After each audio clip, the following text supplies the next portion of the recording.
Cet agriculteur de l'ouest de la France est visiblement bouleversé lorsqu'il parle de la récente manifestation contre les méga-bassines qui a tourné à la violence. C'est pas comme ça que ça doit se passer. Ça doit se passer autour d'une table à discuter comme on le fait là, mais pas en allant détruire les outils des autres. Est-ce que parce que je suis pas d'accord avec mon voisin, je vais détruire sa maison ? Le 25 mars, au moins 6 000 personnes ont participé à une manifestation non autorisée, tandis que plus de 3 000 policiers ont été déployés pour les repousser. Au moins 3 véhicules de police ont été incendiés. Un policier et un manifestant ont été grièvement blessés. La rareté de l'eau est un sujet brûlant en France, premier producteur agricole de l'Union européenne, à la suite de la pire sécheresse jamais enregistrée l'été dernier et d'un hiver sec. Comme d'autres partisans du projet de réservoir, Emmanuel Villeneuve soutient que celui de Sainte-Soline permettra d'utiliser durablement l'excédent d'eau des mois plus frais et plus humides et d'alléger la pression sur les ressources pendant l'été.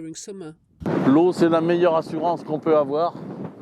C'est ce qui permet à nos plantes de pousser. Sans eau, il n'y a rien. Sans eau, il n'y a pas de végétation.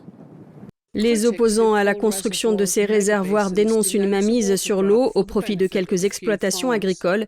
Le gouvernement français a récemment annoncé un plan d'économie d'eau qui prévoit notamment de réparer les fuites des canalisations, d'adapter l'utilisation de l'eau par les agriculteurs et de rendre l'eau plus chère pour ceux qui l'utilisent au-delà de leurs besoins de base. Près de 60% de l'eau utilisée en France est destinée à l'agriculture, environ un quart à l'eau potable et environ 10% au refroidissement des réacteurs nucléaires.